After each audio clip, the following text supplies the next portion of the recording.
Jaime Hernández, editor de La Jornada Sin Fronteras, en el gran periódico La Jornada, fundador y conductor de espacios en YouTube, en el canal que él ha ido construyendo con el apoyo de la audiencia de Sin Censura, que se llama No Apto para Cínicos. Le pido que se suscriba a su canal y orgullosamente miembro de esta familia que habla libre como el viento. Mi querido Jaime, ¿cómo estás? Muy buenas noches. Querido Vicente, ¿cómo estás? Aquí listo para lo que tú me digas. Pues, ¿cómo ves si hablamos de esto que es ya el infierno? El infierno de Ayotzinapa, el informe del GIEI, la credibilidad del gobierno del presidente Andrés Manuel López Obrador. Esto es importante. Salvo que tú tengas otra idea, el GIEI es muy cuidadoso, el grupo interdisciplinario de expertos independientes, de cuestionar o criticar al presidente Andrés Manuel López Obrador y sus esfuerzos. Eso que quede claro. Pero se va con todo contra el ejército y contra la fiscalía. Sí, efectivamente. Yo creo que una de las cosas, de los, digamos que los puntos que me llamó la atención de la intervención de este grupo de expertos es que todos y cada uno de ellos coincidieron en señalar en que si no hubiera sido por la voluntad política del presidente de México, mucha de la investigación que ellos estuvieron realizando no habría sido posible.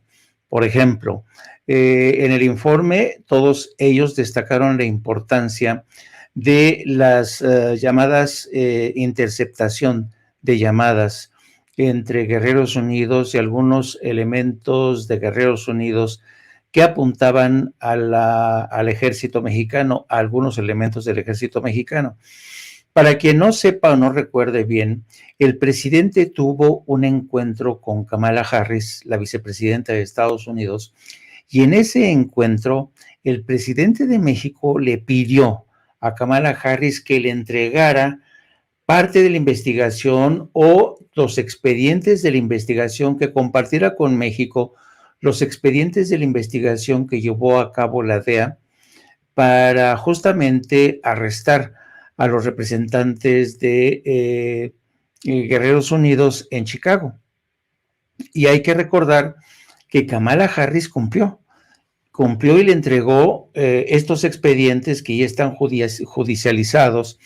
Y gracias a estos expedientes que le entregó Kamala Harris al presidente, tuvimos la oportunidad de poner la otra gran pieza que vino del otro lado de la frontera en este gran rompecabezas. La DEA, efectivamente, esta no es información nueva, esto ya se había dicho, pero es importante que el grupo de expertos hiciera suya esta investigación de la DEA, y es ahí donde se confirma la participación de Guerreros Unidos, cómo estaban vinculados con algunos elementos del ejército mexicano, pero insisto, todos ellos dijeron, si no hubiera sido al empeño del presidente de México, esta información, todos estos elementos, no habríamos tenido la oportunidad de verlos, de tenerlos con nosotros, ¿no? Y yo subrayo aquí una cosa. Mucha gente, ¿te acuerdas, querido Vicente, que muchos han dicho que el presidente tiene vínculos con los cárteles de la droga, que el presidente es sospechoso? Esto lo han repetido hasta la saciedad gentes como Lili Telles, como Kenia Rabadán, lo han insinuado desde el Reforma, lo mismo el Universal. Pero yo le pregunto una cosa a la gente, ¿ustedes creen que si el presidente Andrés Manuel López Obrador tuviera un tipo de nexo con los cárteles de la droga, ¿ustedes creen que la vicepresidenta de Estados Unidos le hubiera entregado al presidente de México un archivo sensible que tenía que ver con investigación de la DEA? Hay que tener en cuenta que los archivos de la investigación que tiene que ver con el grupo de Guerreros Unidos, un grupo que se funda en la ciudad de Aurora, en Illinois, y que después extiende sus tentáculos hasta México. Esta investigación arrancó desde hace mucho tiempo, mucho antes de que se produjera la tragedia de Ayotzinapa. Y con el tiempo, y una vez que se detiene a Pablo Vega, el cabecilla de Guerreros Unidos en Estados Unidos, Pablo Vega acuerda acuerda colaborar con las autoridades de Estados Unidos para aportar toda la información que ha sido compartida con México. Por cierto, Pablo Vega va a ser sentenciado el próximo mes de octubre, después de este acuerdo que alcanzó con el gobierno de Estados Unidos.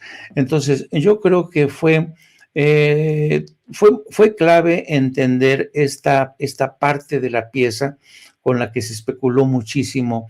Y gracias a esta pieza fue posible que el gobierno de México dijera, no, es indudable, ha habido participación del ejército mexicano, cosa que se incorpora al informe presentado por Alejandro Encinas. Y hoy mismo Alejandro Encinas, que estaba presente en la presentación de este informe, dijo, no, pues le dio aval con su presencia a este informe, dijo que él tiene una relación institucional con la Fiscalía General de la República, dijo que el fiscal que se retiró, que formó parte de la investigación, sigue estando en contacto con él.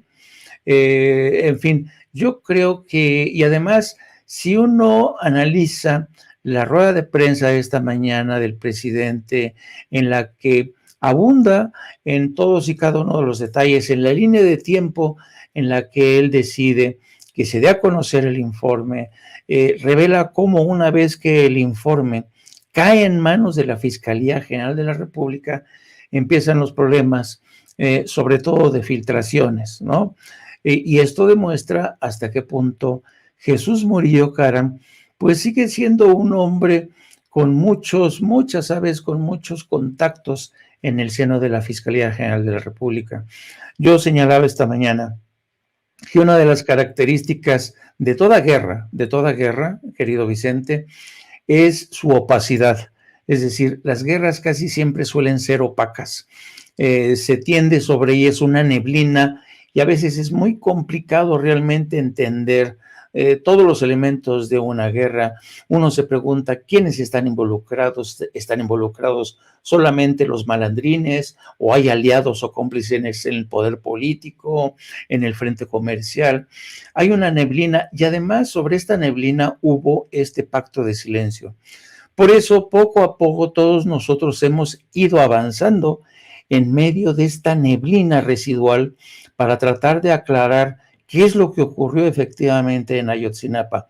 Poco a poco esa neblina se ha ido disipando, y yo creo que el presidente de México hace bien con exponer todo tipo de incidentes, incluido las broncas al interior de su gobierno, los encontronazos, los desacuerdos, porque yo solo creo que la luz y los taquígrafos son la mejor vacuna contra las especulaciones, contra la desinformación, y el presidente creo que ya se percató de ello. Él sabía que en cuanto saliera de su control el informe, el riesgo de las filtraciones iba a comenzar, el riesgo de las campañas de desinformación iba a arrancar, no solo para tratar de sembrar dudas en cuanto a la voluntad política del propio presidente, sino para tratar de sacar raja política a la participación del ejército, que es un hecho.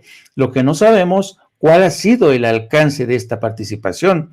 Y también reveló que él mismo le pidió al secretario de la Defensa que se entregaran los hombres, porque no fueron detenidos. Todos y cada uno de los militares, la mayoría, se entregó de forma voluntaria.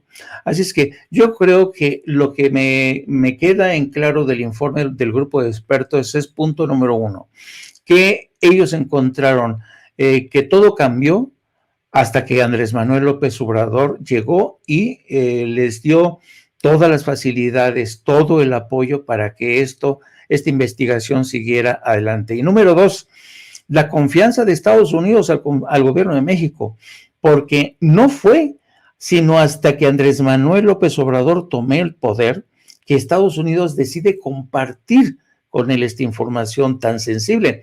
Porque, ojo, el gobierno de Estados Unidos y la DEA sabían que siempre tuvieron recelos de compartir esta información con el gobierno de Enrique Peña Nieto.